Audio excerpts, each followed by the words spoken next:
Hello everyone, my name is Ziomaro and welcome to Battlerite Sage. Today we continue our Battlerite basic series with something slightly more advanced, but this is a skill that will make the biggest difference in your game once you have all other basics down.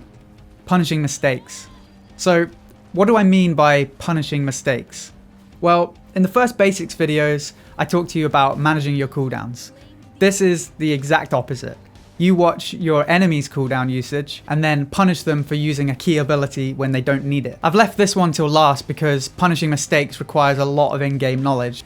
So if you're new to the game, then go check out the other guides on my channel. If an enemy uses a cooldown but they use it to get into a better position, then that's not necessarily a mistake. If they blow a cooldown aggressively and put themselves in a bad position, then that's a mistake you can punish. As you get to higher ranks, people won't make mistakes quite as often, so what you end up having to do is force enemies into making mistakes by baiting abilities or by playing mind games with them. But that mentality works at any rank, and if you can get that mastered early on, then you're going to do really well. So which cooldowns do you look out for? Well, mostly you'll be looking out for counters, mobility, iframes, barriers or shields, and any other kind of outs. Counters are some of the most obvious ones because it will literally just say counter above the champion's head. If you don't hit the counter, then that's a mistake you can punish. Mobility is stuff like Jade's rocket jump, Blossom's hop, or Thorn's burrow. Some champions like to use these aggressively, and others like to use them defensively usually, but they're all punishable if the enemy doesn't use them right. Iframes are abilities that make you invulnerable for a short period of time. A lot of the mobility cooldowns are iframes, but there are also abilities like Rook's right click that give you an iframe, and then some mobility cooldowns aren't iframes. So the way you spot an iframe is when a champion's health bar disappears when they're performing an ability, then that's usually an iframe. One character who really likes to look out for iframes is Croak, because his ultimate ability is easy to mitigate if you have an iframe to use before the damage sets in. So if you see an enemy pop all their iframe abilities, then that's something punishable with your ultimate. Someone actually made a really good list of all the iframes in the game on Reddit. I'll post a link to that in the description. Some champions rely on shields as their defensives. Characters like Bako has his reflect, Rukan consumes damage, and Lucy in particular relies heavily on her barrier for survivability. So when any of these champions don't have their barriers, they're potentially vulnerable.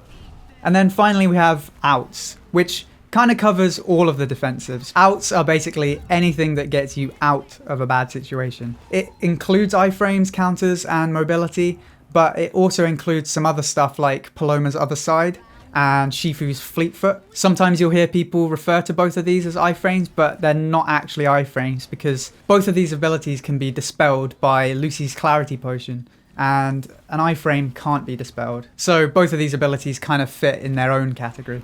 If you'd like, you could study the entire champion roster and learn what each one can and can't do, but in my experience, I think you're better off just getting in game because you'll learn a bunch of other stuff as you go along. And if you do get caught off guard by something, you can always just go into the Odium and watch it back in slow-mo to see what happened. And if there's a particular character you don't really understand what they do, then you can go and study their abilities if you like. So now you know what abilities to watch out for, let's just jump into an example. This is a game with one champion player on each side, and then the rest are all diamonds.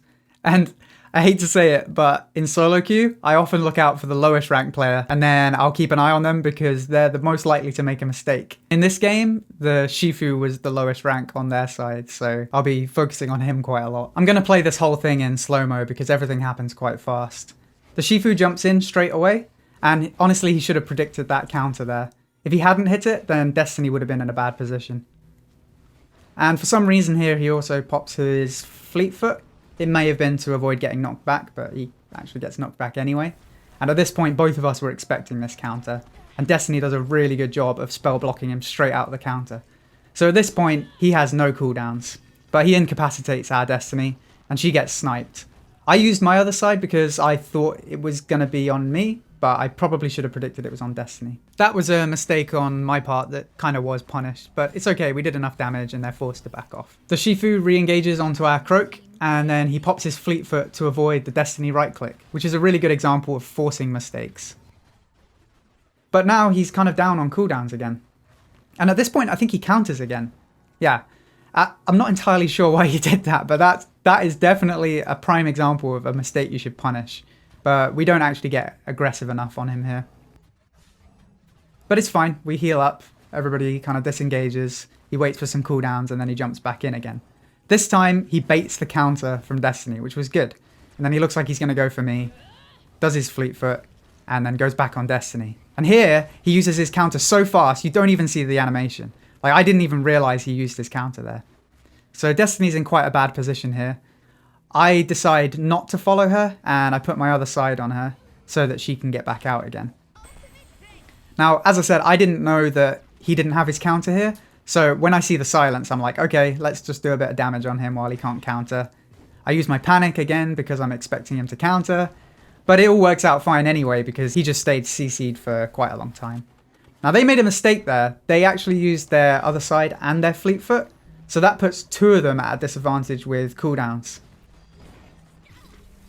So the Croak stuns the Shifu, and then he takes some damage from our Destiny. And now we're putting some really good pressure on them because almost none of them have any cooldowns at this point. So here we're just poking. We know the Jade's hiding somewhere. And I hear the snipe, so I other side myself to avoid the snipe, which was good because that would have hit me. So now the Shifu engages with his fleet foot. Really bad idea because he goes straight into the Destiny ult. So I pop my wolf into the stun, and then I use my shift Q because that's uncounterable. Even if he tried to counter there, that's 15 damage that just won't be countered. And then we take him out. And after that, we're in a 3v2, so it's just a bit of a cleanup from there. I know there's quite a lot of information here, but punishing mistakes is quite an intricate skill, and it does require a lot of in-game knowledge. So if you're overwhelmed by any of this, don't worry. It takes a lot of time to really master all these things. If even the basics guide seem a bit too fast-paced for you, then that's okay. I'm going to do an absolute beginner's guide at some point. In that, I'll cover the most basic stuff like aiming, very basic positioning, what kind of abilities there are in the game, and the general pace of how things go. And I'm going to be doing some more advanced guides soon, covering some of the stuff that I've mentioned in here, like baiting abilities and things like that. So I'll go through with you how you do that. And I'm also going to do a video on mind games, which is getting into your opponent's head.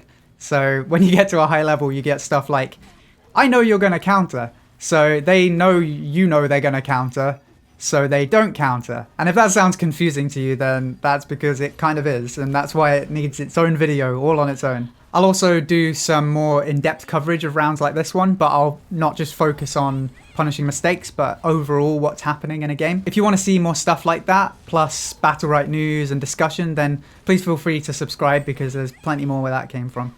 Until next time, thanks for watching, and I'll see you soon.